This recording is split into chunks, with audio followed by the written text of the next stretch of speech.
잘 벌고 잘 살자. 네, 안녕하세요. 굿모닝 팍스 인베스테이너 진행을 맡은 이세란 김수민입니다. 네, 진짜 놀랍게도 네. 제가 10월 10일이 돼서야 이렇게 처음으로 인사를 드리는데요. 공교롭게도 딱 저번 주 화목이 공휴일이고 그런데 또 이번 주 수요일도 공휴일이니까 네. 아 이번 10월 정말 행복하다 이렇게 느끼시는 분들 많을 것 같은데 우리 수민 씨는 10월 네. 어떠세요? 또 아무래도 10월에 이렇게 공휴일도 많고 이렇다 보니까 시간이 정말 빨리 가는 것 같은데요. 벌써 월요일이라는 게 믿어지지 않는 것 같은데 10월에 맞아들면서 올해가 85일밖에 남지 않았다. 이런 말씀도 또 드리고 싶은 것 같습니다. 네. 시간이 정말 빨리 지나가고 있는 만큼 이 가을에는 마음의 양식도 쌓아보고 또 우리 계좌도 빵빵하게 유지될 수 있도록 노력해보면 좋을 것 같습니다. 네, 좋습니다. 이 계좌 빵빵 저의 소원이기도 한데요.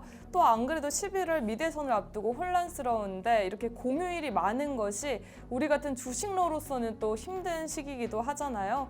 하지만 또한 저희가 또 이제 날씨도 너무 네. 변동이 심하더라고요. 네. 낮에는 더워서 반팔 입다가 밤에는 제가 어제 또 겨울 코트를 꺼내 입었거든요. 맞아요. 진짜 하루에 사계절을 다 느끼는 요즘이기 때문에 이런 날엔 여러분이 건강을 꼭 챙기셔야 될 것 같습니다. 저희가 건강을 챙겨드릴 수는 없지만 경제 정보는 챙겨드리고 있잖아요. 네, 맞습니다. 오늘도 국내 증시부터 미국 증시 그리고 생활 속에 바로 적용해 볼 수 있는 생활 속의 경제 이야기 시간까지 알차게 또 준비를 해왔습니다.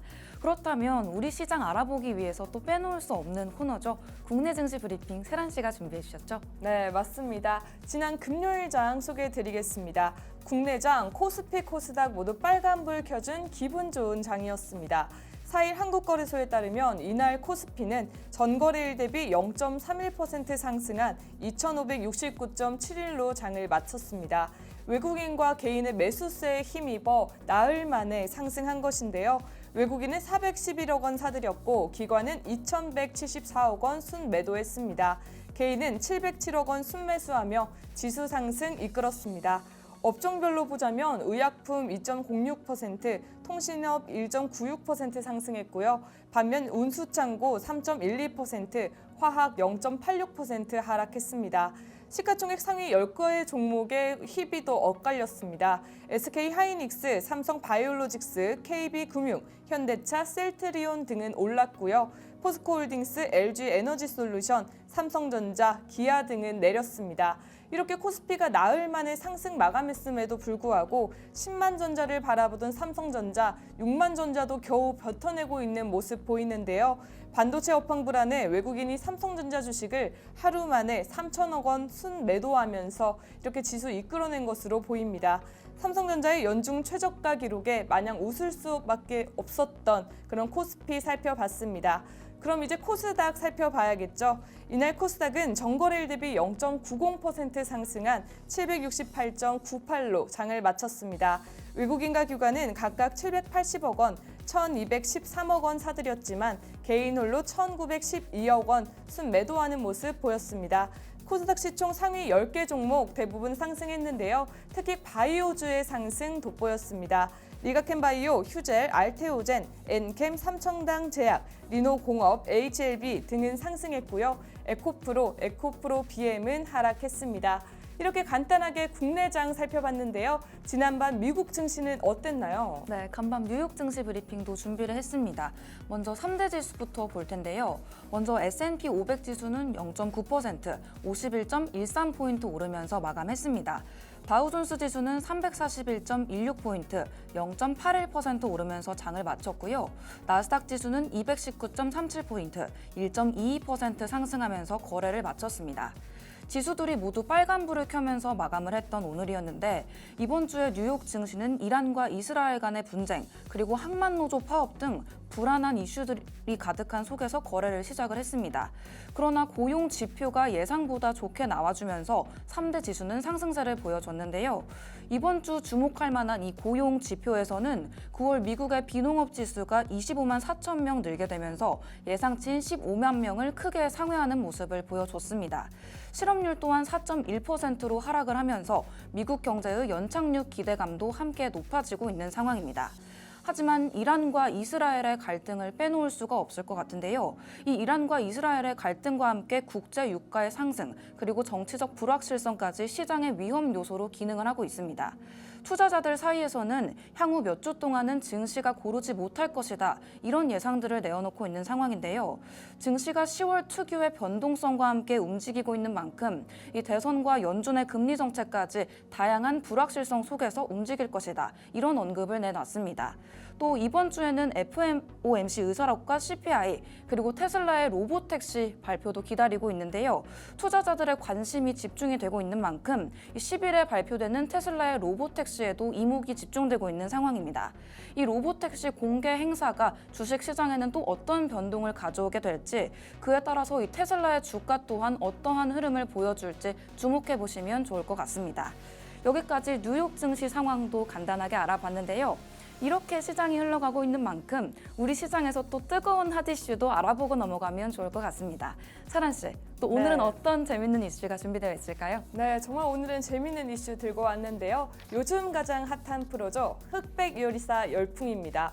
우리 수민 씨, 흑백 요리사 보셨나요? 오늘 사란 씨 질문의 익힘 정도가 굉장히 이분하다, 이렇게 말씀드릴 수 있을 것 같은데, 네. 이렇게 말씀드렸듯이 이 흑백 요리사 안 보면 사실 대화가 어려운 수준까지 온 것 같아요. 맞습니다. 이 흑백 요리사 정말 이렇게 유명한데요. 하지만 아직 모르시는 분들이 있어서 간단하게 소개해 드리자면, 대부분 다 아는 스타 셰프 백수저 20명과 덜 알려진 흑수저 요리사 80명이 계급장을 떼고 요리의 맛으로만 평가하는 우리 넷플릭스 요리 서바이벌 프로입니다.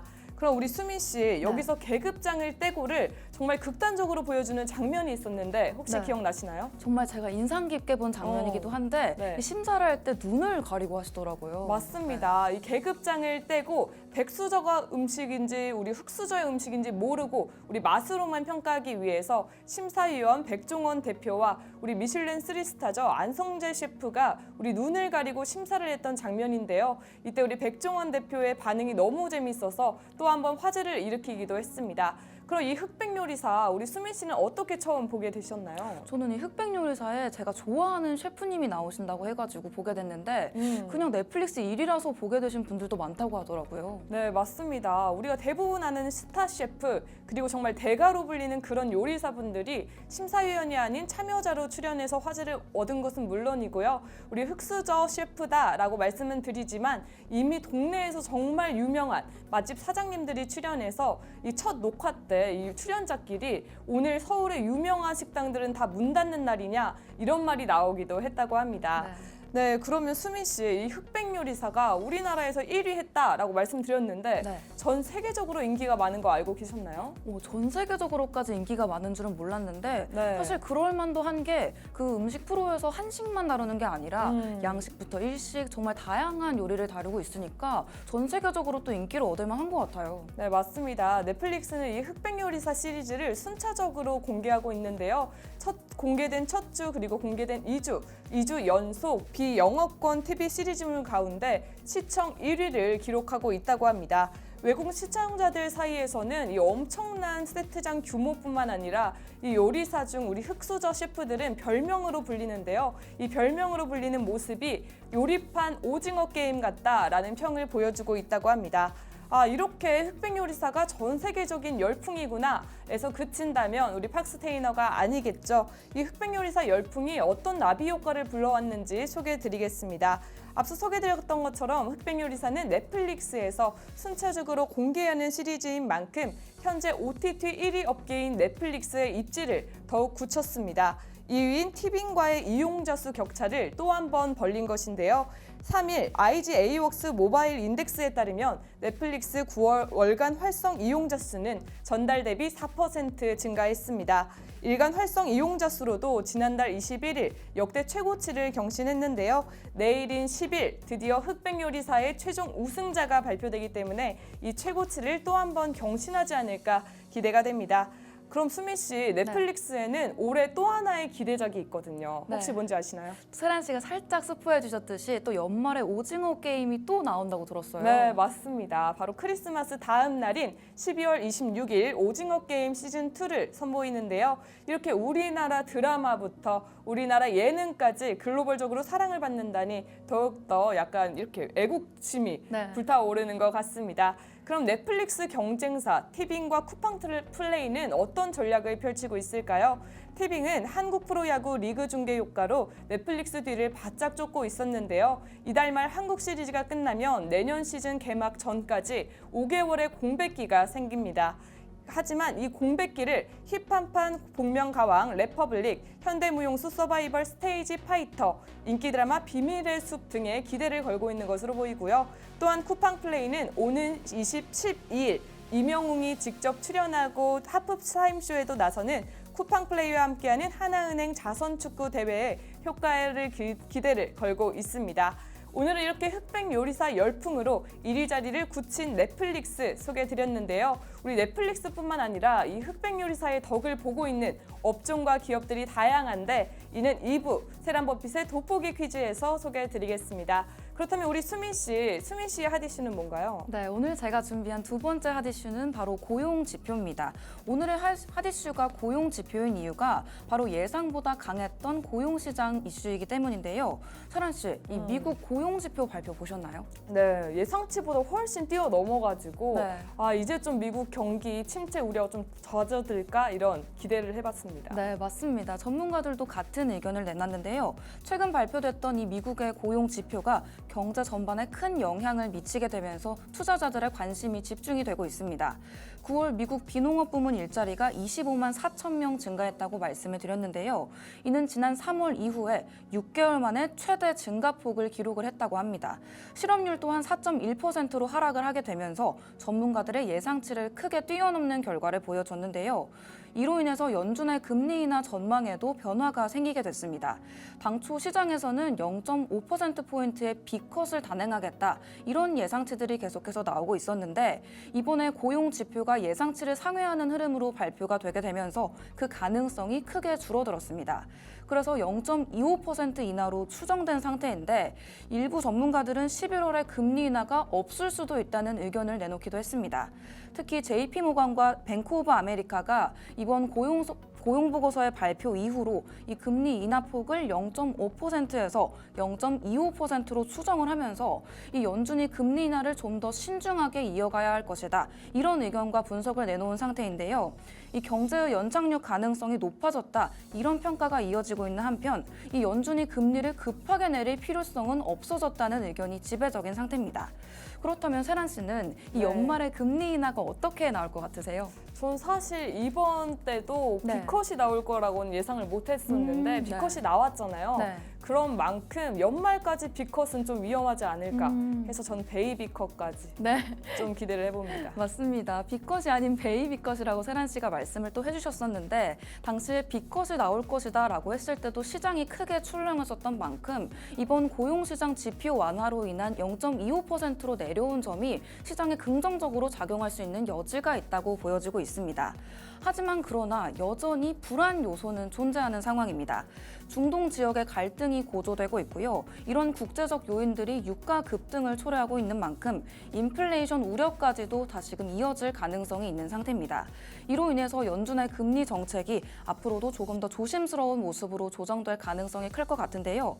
결론적으로 이번에 발표됐던 고용 지표가 미국 경제가 너무 뜨겁지도 차갑지도 않은 골디락스 상태다. 이런 모습들을 시사하고 있는 만큼 이 경제의 불확실성은 여전하지만 투자자들이 안심할 수만은 없다. 이런 상황들을 연일 보여주고 있는 모습입니다. 이렇게 오늘 뉴욕 증시 간단하게 알아봤는데요. 이렇게 뉴욕 증시부터 국내 증시까지 우리 시장 상황 알아봤다면 우리 생활 속에도 적용해 볼 수 있는 이야기들 나눠보면 좋을 것 같은데요. 네. 생활 속의 경제 이야기, 또 오늘은 어떤 이야기가 준비가 되어 있을까요? 네, 오늘은 우리 경제 뉴스 보면서 한 번쯤은 봤지만 약간 설명하기엔 약간 했던 그런 개념들 정리하는 시간 가져보겠습니다. 첫 번째 용어는 물가 상승률입니다. 이거 많이 진짜 들어보셨죠? 네. 물가 상승률은 일정 기간 물가가 얼마나 올랐는지를 나타내는 지표인데요. 즉, 우리가 사는 물건이나 서비스의 가격이 얼마나 많이 증가했는가를 알 수 있습니다. 아무래도 물가 상승률이 높다 이런 얘기가 들려오게 되면 네. 우리 생활비도 같이 증가할 수밖에 없겠고 또 소비자들이 체감하는 경제적인 부담도 커질 수밖에 없겠다 이런 생각이 드는 것 같은데 예를 들어서 우리가 장을 보러 갔는데 우리가 필수적으로 쓰던 이런 식료품 가격이 크게 올라 있게 되면 물가 상승률이 높다 이렇게 말씀을 드릴 수 있을 것 같은데요. 그래서 이 물가 상승률을 관리하는 게 경제 안정에도 정말 중요할 것 같습니다. 네. 그렇다면 다음 단어는 뭔가요? 네, 다음 단어는요. 최저임금입니다. 최저임금은 정부가 법적으로 정한 근로자에게 지급해야 하는 최소한의 임금을 뜻하는데요. 이 제도는 근로자가 적정한 생활을 유지할 수 있도록 보호하는 역할을 합니다. 예를 들어 아르바이트를 할 때 최저임금보다 낮은 임금을 받으면 절대로 안 되는 것입니다. 네, 맞습니다. 또 최저임금이 오른다 이런 이야기가 들려오게 되면은 네. 사람들의 소득도 높아지게 될 텐데요. 동시에 기업 입장에서는 이 최저임금이 오르게 되면 인건비 부담이 또 커지기도 합니다. 경제 상황에 따라서 이 최저임금을 어떻게 관리하느냐가 정말 중요한 이슈일 것 같습니다. 맞아요. 진짜 사장님들이 너무 올라서 네. 알바를 못 쓴다 하시는 분들도 있어서 이게 정말 중요한 부분인 것 같습니다. 다음은 벤치마킹인데요. 벤치마크는 성과를 측정할 때 되는 기준이 되는 지표나 목표를 뜻합니다. 주로 투자에서 많이 쓰이곤 하는데요. 예를 들어 내가 투자한 펀드의 수익률이 시장 전체와 비교해서 어떤지 평가할 때 우리는 벤치마크로 주식시장의 평균 수익률을 보곤 합니다. 아무래도 이 벤치마킹이라는 게 주식시장에서도 쓰이는 용어인지 몰랐었는데 네. 오늘 이 단어를 듣고 보니까 이 5%를 내가 벌었는데 시장은 10%가 올랐다. 이러면 사실 나는 이 투자를 잘한 게 아니구나 이런 부분을 알게 되는 것 같습니다. 네, 맞습니다. 그래서 우리가 벤치마크를 보고 우리가 더 나은 투자 결정을 할 수 있게 되는 거죠. 그럼 다음 단어 소개해 드리겠습니다. 다음 단어는 공정거래입니다.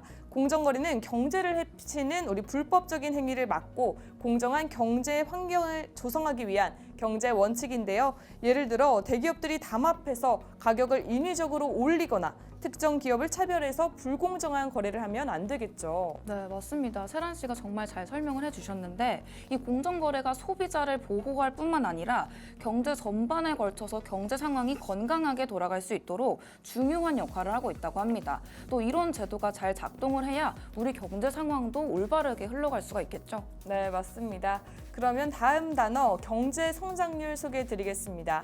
경제 성장률은 일정 기간 동안 한 나라의 경제 규모가 얼마나 성장했는가를 나타내는 지표입니다. 보통 국내 총생산 GDP라고 하는데요. 경제 성장률이 높다는 건 그 나라의 경제가 좋아지고 있다는 뜻이고요. 낮으면 경기 침체를 의미할 수도 있습니다. 성장률이 높아지면 사람들이 돈을 더 많이 쓰고 기업도 투자를 더 활발히 하겠죠. 맞습니다. 이 경제 성장률이라는 게 모든 나라가 중요하게 생각하는 지표 중에 하나라고 하는데요. 경제가 얼마나 발전하고 있는지를 한눈에 볼 수 있으니까 이 지표가 계속해서 중요하게 여겨질 것 같습니다. 네, 좋습니다. 그럼 마지막 단어 우리 소득세 소개해 드립니다.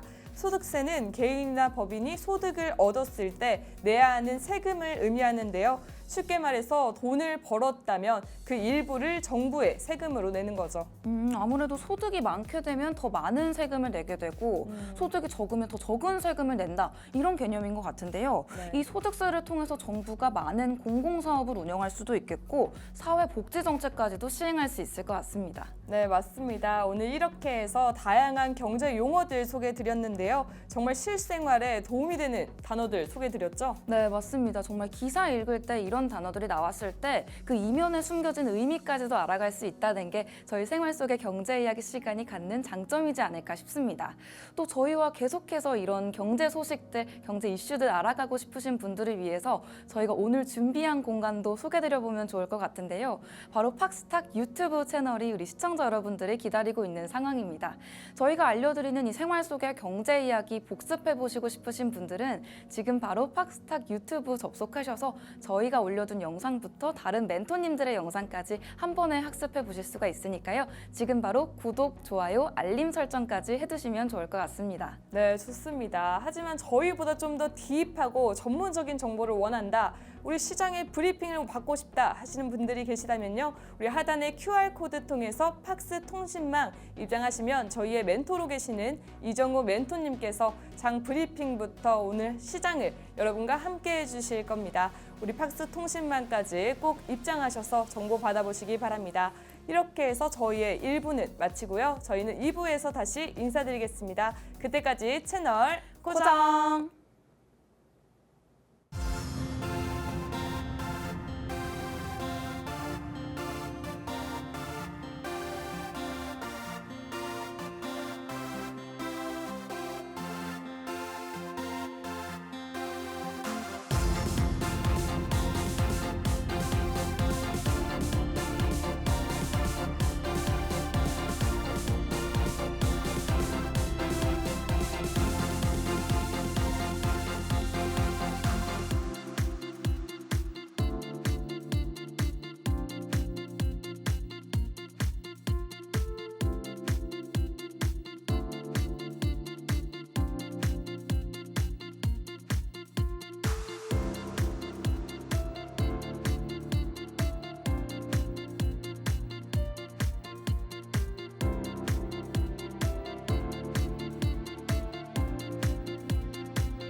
네, 안녕하세요. 세란버핏의 돋보기 퀴즈 시간입니다.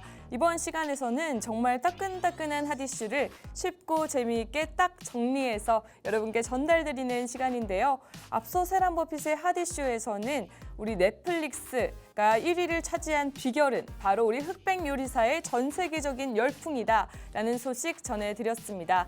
하지만 이런 흑백 요리사의 열풍이 넷플릭스에게만 미친 것은 아닌데요. 저희는 트렌드를 빨리 파악해서 상승한 기업들을 빨리 찾아야 되는 만큼 오늘 세란버핏의 핫 이슈, 세란버핏의 돋보기 퀴즈에서는 어떤 기업들이 덕을 보고 있는지 한번 소개해 드릴까 합니다. 제가 앞서 우리 핫이슈 못 보신 분들을 위해 잠깐 소개를 드리자면 우리 요리 계급 전쟁 흑백 요리사, 이 요리 서바이벌이 정말 글로벌적인 인기를 얻고 있습니다. 잠깐 TMI 하나 드리자면 우리 수민 씨 이거 무슨 모양인지 아시겠어요? 이 로고에 대한 비하인드를 제가 또 찾아봤는데 네. 처음 봤을 땐 전 몰랐거든요. 그냥 네. 수저가 이렇게 있나 보다. 백수저, 흑수저니까 이렇게 했나 보다 했는데 이 수저를 이렇게 제외하고 보면 이렇게 사람이 마주보고 있는 모양이다. 맞아요. 제가 이걸 또 발견을 했습니다. 맞습니다. 이게 또 이 수저만 보이시는 분도 있는데 이 겉을 보면 또 사람 얼굴 두 명이 마주보고 있는 모습인데요. 그래서 정말 우리 흑백 요리사를 잘 다룬 로고가 아닐까 싶습니다.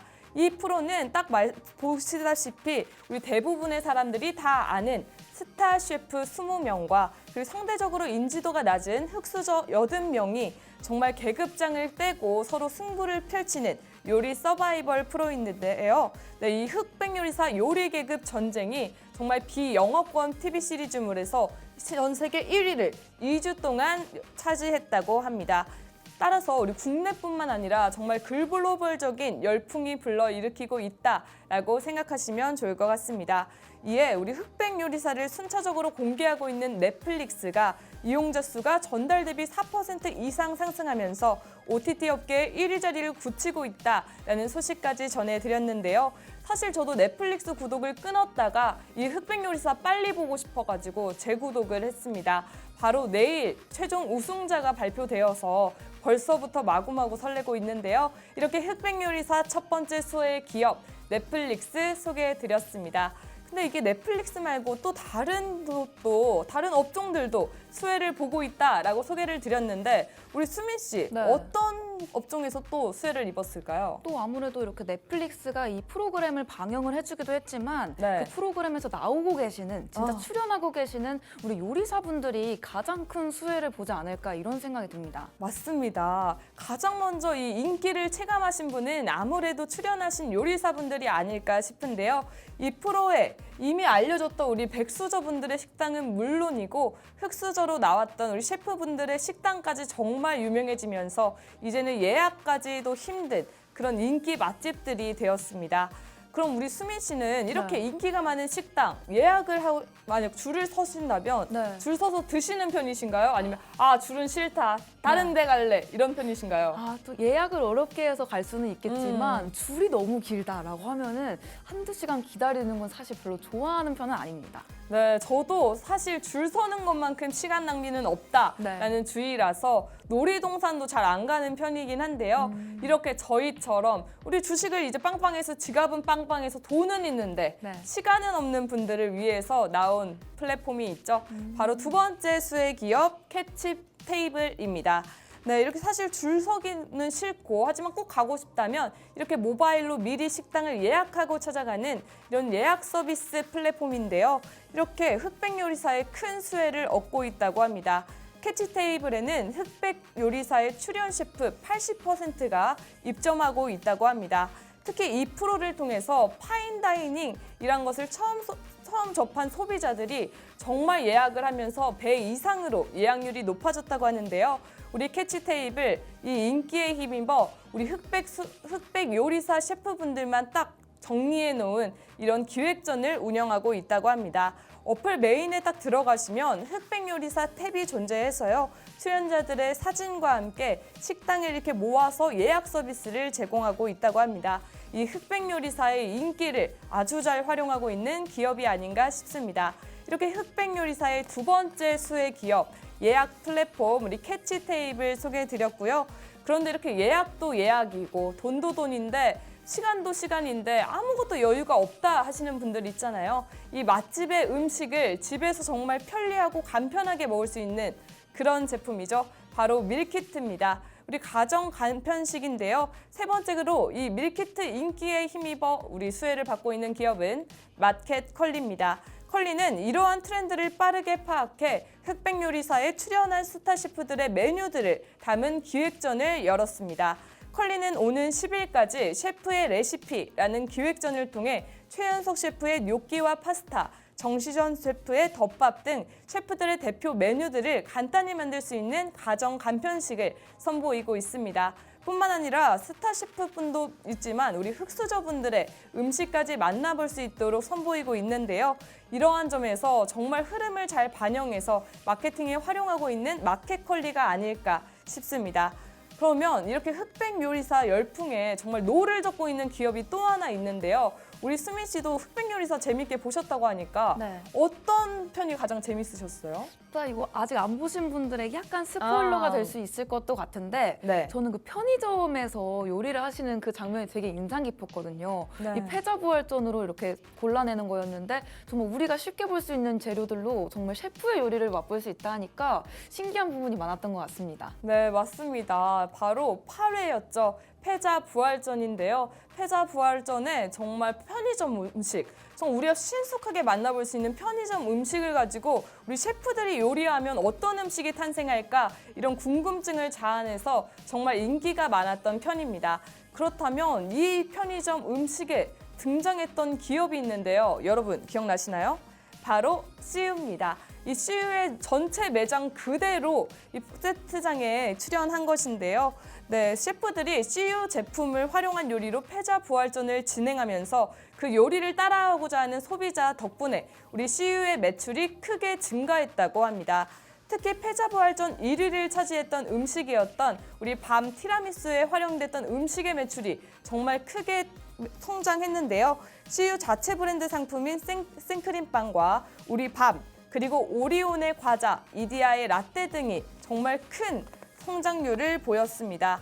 우리 특히 이 생크림빵 해당 맛이 우리 밤빵이 품절이 됐었는데요. 같은 라인의 생크림빵이 직전주 같은 요일 대비 32.8% 상승했고요. 맛밤은 48%, 과자는 33.3%, 라떼는 41.2% 판매량이 증가했다고 합니다. 그런데 제가 앞서 CU가 들어온 물에 노를 저었다라고 소개를 드렸는데 이렇게 계속 판매만 한다면 노를 젓는 것까지는 아니겠죠. 우리 CU는 단종되었던 마롱맛, 우리 밤빵, 밤맛 빵을요 재출시했습니다.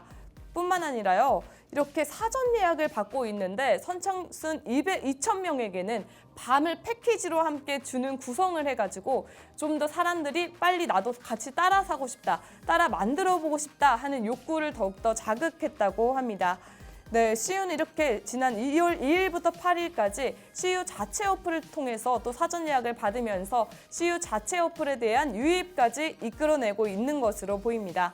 네, 그렇다면 이렇게 CU는 흑백 요리사 열풍을 국내뿐만 아니라 글로벌적인 인기에 힘입은 것을 통해서 우리 CU라는 브랜드의 인지도까지 글로벌적으로 이렇게 많이 홍보를 하고 있는데요. 이 정도면 흑백 요리사의 수혜를 받은 기업으로 정말 우리 CU가 꼽힐 것 같습니다. PPL이었다면 정말 성공적인 PPL이었다. 이 PPL을 기획하신 분께는 정말 상이라도 드려야 되는 게 아닐까 싶습니다. 사실 CU가 예능 프로그램과 이렇게 협업해서 단독 상품 출시를 한 것이 이번이 처음이 아닌데요. 바로 편스토랑 들어보셨죠? 수민 씨 보신 적 있으신가요? 네, 이 신상 출시 편스토랑이라고 해서 이게 무슨 프로그램이지 했었는데 정말로 편의점에 신상을 출시하더라고요. 그래서 되게 재밌게 봤던 기억이 있습니다. 맞습니다. 이렇게 연예인분들이 출연해서 요리를 간단하게 만든 것을 우리 아까 소개해드렸던 밀키트 형태로 만들어서 CU에 정말 출시를 한 것인데요. 이렇게 CU는 지난 19년부터 21년까지 지상파 예능 프로그램 신상 출시 편스토랑과 협업해 제품들을 출시해 왔습니다. 실제로 출시 제품들은 인기를 끌면서요. 21년 6월 기준 19개월 동안 26개 상품을 출시했고요. 우리 누적 판매량은 1천만 개를 돌파했다고 합니다. 하지만 이듬해인 22년 5월부터 이 편스토랑의 파트너사가 GS25로 바뀌었는데요. 이때 노하우를 잘 살려가지고 CU가 이번에는 흑백 요리사와 우리 파트너십을 잘 맺은 것으로 보입니다. 네, 이렇게 앞서 소개해드린 만큼 큰 수혜는 아니지만 수혜를 보고 있는 기업들이 몇 개 더 있습니다. 먼저 유튜브인데요. 우리 심사위원 백종원 더본코리아 대표를 비롯한 여러 출연자가 유튜브 채널을 운영하는 만큼 관련 콘텐츠가 계속해서 재생산되고 있습니다. 백대초의 채널에는 지난달 20일에는 공동 심사위원인 안성재 셰프가, 27일에는 백수저 출연자 여경래 셰프가, 그리고 지난 5일에는 최연석 셰프가 함께 출연을 했는데요. 지금 조회수를 딱 보시면 936만 회, 그리고 이게 1일 전이거든요. 349만 회고요. 이것도 정말 여기는 안 보이지만 한 600만 회 정도의 효과를 보고 있습니다. 정말 이렇게 등장만 했다 하면 100만은 물론 300만, 1000만을 거의 가까운 조회수를 돌파하고 있는데요. 이만큼 우리 흑백 요리사가 열풍을 불어일으키고 있다라고 생각을 하시면 좋을 것 같습니다. 이렇게 셰프들이 등장할 뿐만 아니라 출연자가 운영 중인 식당 방문기, 방송을 편집한 쇼트들이 계속해서 재생산되면서 유튜브가 활성화되고 있는 모습 볼 수 있습니다. 그리고 마지막으로 정말 잔잔한 혜택이긴 하지만 서점가에도 잔잔한 효과를 일으키고 있습니다. 바로 셰프들이 출시한 요리책이 눈에 띄는 실적을 내고 있기 때문인데요.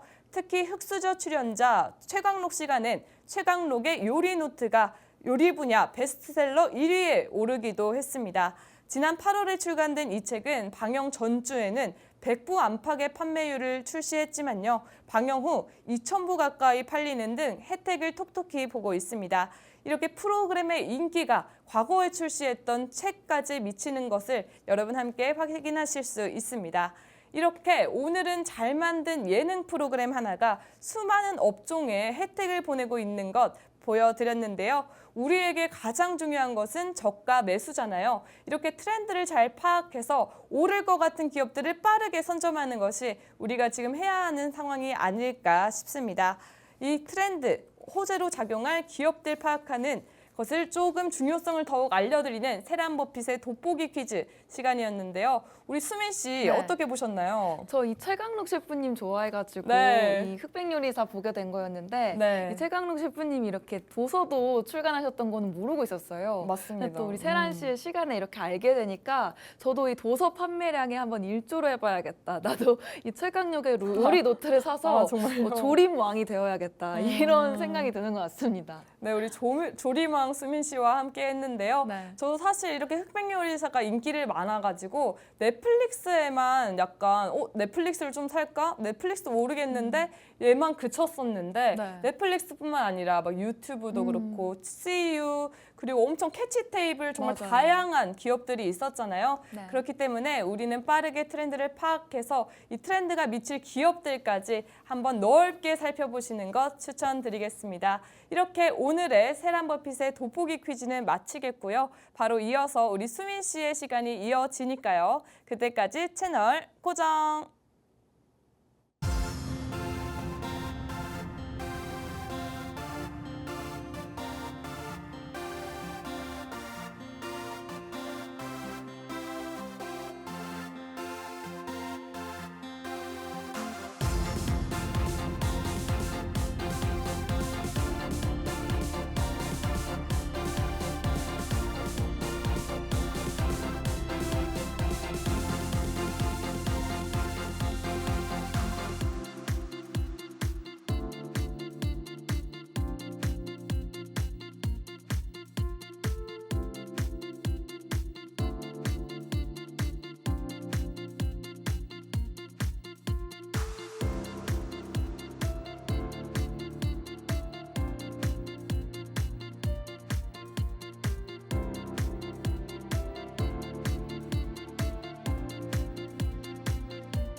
경제 공부도 재밌게 매일매일 새롭고 재미있는 주제로 우리 시청자 여러분들을 찾아뵙고 있는 애덤 스미스 김수민입니다. 오늘도 어김없이 수민이 시간이 찾아왔는데요. 우리 생활 속에서 볼 수 있었던 다양한 이슈들, 이 수MC의 민감한 경제 이야기 시간에 또 함께 살펴보는 시간 가져보도록 하겠습니다. 오늘 제가 가져온 재미있는 주제는 파이어족인데요. 이 파이어족이라는 거 들어보신 분들도 계실 것 같고 이게 뭐지 싶으신 분들도 계실 것 같습니다. 사실 어감에서 느껴지는 게 불인가 뜨거운 느낌인가 이렇게 생각하실 수도 있을 것 같은데요. 그 의미가 Financial Independence Retire Early라고 합니다. 사실 뜨거운 불과는 관련이 없는 용어이기도 했는데 우리가 조금 더 빠르게 경제적인 독립을 가지고 오고 은퇴를 일찍 하자 이런 의미를 담고 있는 게 오늘 소개해드릴 파이어족이라고 합니다. 아무래도 경제적인 독립을 빨리 가져오면 조기 은퇴도 기다려질 텐데요. 이런 것들을 최우선의 가치관으로 놓고 살아가시는 분들이 이 파이어족에 해당한다. 이렇게 이해해보시면 좋을 것 같습니다. 오늘은 이 파이어족이라는 개념이 어떻게 생겨나게 됐고 어떻게 발전을 해왔는지 왜 많은 사람들이 이 파이어족을 꿈꾸게 되었는지까지 알아보면 좋을 것 같은데요. 그럼 먼저 여러분들은 이 리타이어, 은퇴를 언제 하시고 싶은지 여쭤보고 싶습니다. 설한 씨는 이 은퇴 언제 하고 싶으세요?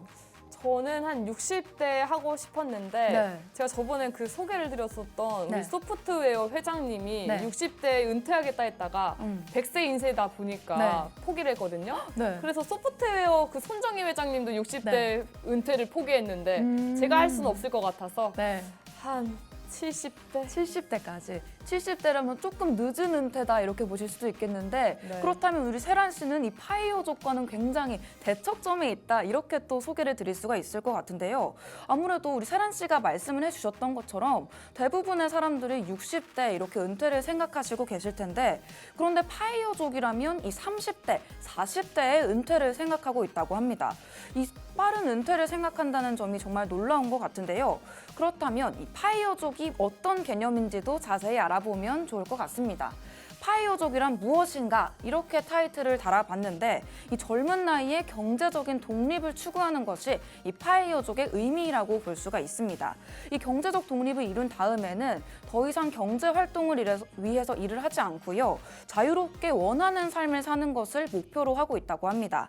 주로 수입의 대부분을 저축을 하거나 투자를 하기 때문에 가능한 빠르게 자산을 모은 다음 재투자를 해서 거기서 나오는 수익으로 생활하는 게 파이어족의 특징일 텐데요. 여러분들도 이 파이어족의 삶이 가능하다 이렇게 생각하고 계신지 궁금합니다.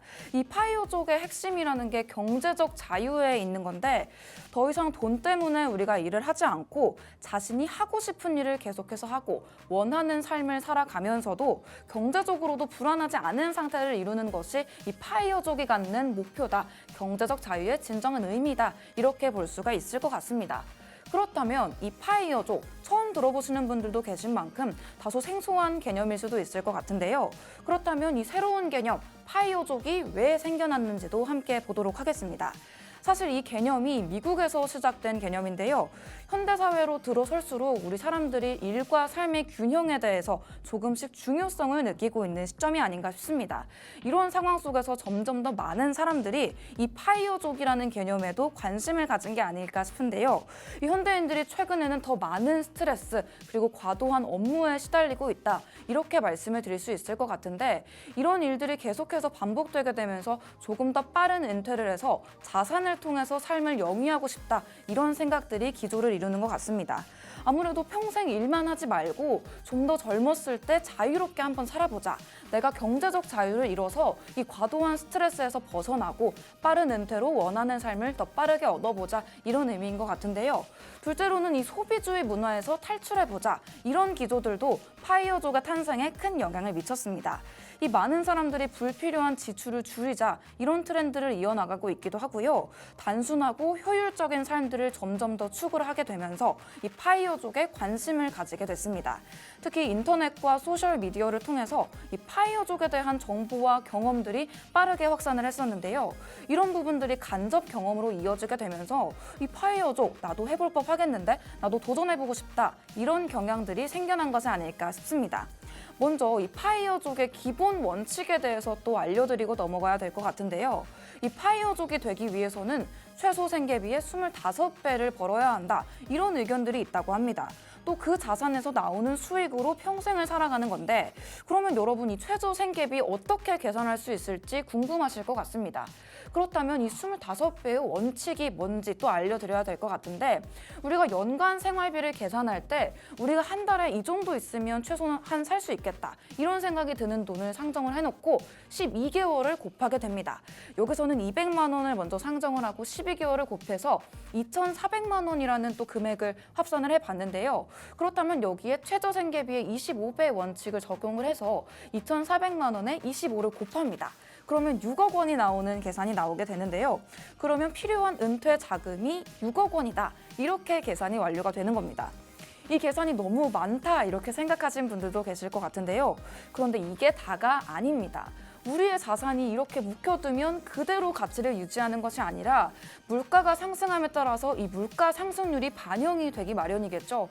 그렇기 때문에 이 6억이라는 자산을 그냥 내 은행에 그대로 예금을 해두게 되면 이자로는 물가 상승률을 따라갈 수가 없다고 합니다. 아무래도 물가가 조금씩 빠르게 성장을 하고 있기 때문에 지금은 6억 원의 가치가 있다고 하더라도 내가 실제로 이 200만 원을 쓰는 노후에는 이 200만 원의 가치가 아니게 되는 거겠죠. 그대로 이 200만 원을 두게 되면 추후에는 150만 원밖에 남지 않는 효과 같은 상황이 벌어질 수도 있다. 이런 부분들을 고려해야 한다는 점을 알려드려야 될 것 같습니다. 그렇다면 이 물가 상승률 고려해야 된다. 이 부분까지는 알았는데 어떻게 고려하면 좋을지 고민이 되실 것 같습니다. 그렇다면 이 물가 상승률 어떻게 고려해보면 좋을까요?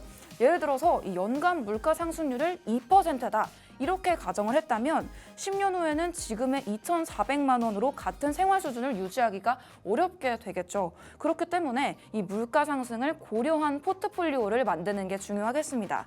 이 파이어족이 되기 위해서는 이 물가 상승률을 따라잡을 수 있는 그런 투자 방식들이 정말 중요하다 이렇게 말씀을 드리고 싶은데요. 이런 물가 상승률 투자하기 위해선 자산에 투자하는 거 정말 중요하다고 말씀을 드려야 할 것 같습니다. 이 인플레이션을 커버할 수 있는 자산에 투자라는 게 중요하기 때문에 부동산부터 주식, 다양한 ETF나 펀드 상품까지 파이어족이 선택하는 투자 방식들은 이 물가 인플레이션을 조금씩 따라잡을 수 있는 방식들이 유행을 하고 있다고 합니다. 여러분들도 이렇게 파이어족이 되신다면 투자를 통해서 물가 상승률을 감안을 해야 할 텐데요. 이런 이슈들은 비단 이 파이어족에만 해당이 되는 것이 아니라 우리가 기본적으로 투자를 할 때도 예금이 아니라 투자를 선택하는 이유가 이 파이어족이 물가 상승률을 고려하는 이유와도 맞닿아 있다는 생각이 드는 것 같습니다. 오늘 이 시간에 이 말을 들으면서 물가 상승률을 만회하는 투자를 하는 것도 중요하겠구나 이런 생각이 드신 분이 계시다면 지금이 이 투자의 적기 타이밍이 아닐까 이런 말씀을 드리고 싶습니다. 그렇다면 이 파이어족이 되기 위한 초기 자본, 우리가 투자를 하기 위한 초기 자본에 대한 이야기도 해봐야 될 텐데요. 많은 사람들이 이 파이어족이 되기 위해서는 초기 1억의 자금이 필요하다. 이렇게 입을 모아서 말하고 있다고 합니다. 그렇다면 이 1억을 어떻게 모을 수 있을까요? 첫째로는 극단적인 저축이 중요하다. 이렇게 말씀을 드릴 수 있을 것 같습니다. 아무래도 월급을 벌게 됐을 때 지금보다는 노후에 투자하는 게 또 파이어족의 특성이기 때문에 월급의 50% 이상은 저축을 해야 한다. 이런 의견들이 기조를 이루고 있다고 합니다. 이런 저축의 방식으로 꾸준히 자산을 쌓아 나간 다음에 앞서 말씀드렸던 투자로 자산을 운용하는 게 중요할 것 같은데요. 둘째로 나오는 것이 수익률을 고려한 투자다. 이렇게 말씀드릴 수 있을 것 같습니다. 이렇게 7%의 수익률을 얻는다. 이렇게 가정을 하는 것이 파이어족의 투자 방식인데요. 연 1억 원을 투자한다고 가정을 했을 때도 1년 후에는 1억 700만 원이 되는 효과를 볼 수가 있습니다. 또 이 1억 700만 원을 그대로 투자를 하게 되면서 복리 효과까지도 가져가는 게 파이어족의 투자 성향이다. 이렇게 요약을 해볼 수 있을 것 같습니다. 그렇다면 파이어족이 되는 방법 또 말씀을 드릴 수 있을 것 같은데요. 파이어족이 되는 것 앞서서 계속 살펴본 결과로는 쉬운 일은 아니다 이런 말씀을 드릴 수 있을 것 같은데 많은 분들이 사회적 압박도 증가를 하고 있고 이 소비 욕구도 계속해서 나타나잖아요. 그렇기 때문에 이렇게 극단적인 절약 생활을 이어가는 것 또한 어려울 거다 이런 생각이 드는 것 같습니다. 내 소비를 제한하는 것도 중요하겠지만 우리가 버는 수입을 늘리는 것 근본적으로 우리가 월에 가져가는 금액을 늘리는 것이 이 파이어족의 수입 증가에서 중요한 부분이라고 볼 수 있을 것 같은데요. 아무래도 파이어족으로 다가가기 위한 한 걸음이 수입 증가에 있지 않을까 싶습니다. 또 파이어족이 되기 위해선 위험 관리도 중요할 텐데 투자에서 손실이 발생할 경우에는 아무래도 일상에 타격을 주는 것이 파이어족의 투자 방식이기 때문에 이러한 리스크를 관리하면서 파이어족에 도전해 볼 수도 있겠다 이런 생각이 들었던 것 같습니다. 저는 오늘 이 준비를 하면서 파이어족이신 분들이 갖는 이 저축의 습관이 아무래도 우리가 투자를 할 때 가져가는 가치관과도 비슷하다는 생각이 들었는데요. 우리가 굳이 빠른 은퇴를 추구하는 사람이 아니라고 하더라도 이 파이어족인 분들이 가지고 계시는 투자 습관은 배워볼 만하다. 이런 의미를 또 전달해드리고 싶은 것 같습니다. 단순히 빠른 은퇴를 목표로 하는 것이 아니라 자유로운 삶과 경제적 독립까지 알차게 추구하고 있다는 점에서 우리가 배울 점이 많은 투자 방식이지 않나 이런 생각이 드는데요. 은퇴 자금을 계획적으로 모아볼 수가 있고 또 물가 상승률을 고려해서 투자하는 방식 우리도 한번 적용해보면 좋겠다 이런 생각이 들었던 것 같습니다. 오늘 이 시간은 이렇게 마무리가 될 텐데 이 파이어족 우리 세란 씨에게 한번 여쭤보고 싶은 게 오늘 이 수민이 시간 함께 하시면서 우리 세란 씨는 70대에 은퇴한다고 하셨잖아요. 네. 그런데 또 이 얘기 들으니까 어떻게 또 다가오셨나요? 사실 제가 주식을 종목 백화점으로서 네. 저도 은퇴를 좀 빨리 하고 음. 이렇게 돈을 굴리는 것만으로도 네. 생활비를 할 수 있으면 얼마나 좋을까 하는 마음은 있지만 네. 아무래도 이렇게 항상 올라가는 종목도 없고 네. 변동성이 너무 또 크잖아요. 음. 그래서 이 1억을 모았다고 바로 다 투자했다가 네. 또 없어져 버릴 수도 있으니까 맞아요. 이런 주의점까지 유의를 하시면서 만약 이렇게 오르기만 한다면 전 네. 파이어족 되고는 싶습니다. 네, 맞습니다. 소망이에요, 소망. 우리 모두의 또 소망이 그쵸. 또 경제적 독립, 빠른 은퇴이지 않을까 이런 생각도 드는 것 같은데 그런 기조들이 계속 강화가 될수록 우리가 안정적인 자산, 또 배당금을 주는 주식 등에도 인기가 높아지고 있다고 하니까요. 이거 시청하시는 분들이 파이어 쪽에 관심도 생기셨다면 배당금 주식까지도 챙겨보시면 좋을 것 같습니다. 오늘의 수민이 시간은 파이어족에 대한 안내를 드리면서 마감을 해보고요. 오늘의 수민이 시간 여기서 인사를 드리지만 여러분들의 경제 공부는 끝나지 않는다는 점 알아주시면 좋을 것 같습니다. 저희는 다음 이 시간에 더 알차고 재미있는 정보로 찾아뵙도록 하겠습니다. 지금까지 인베스테이너 시청해주신 여러분 고맙습니다.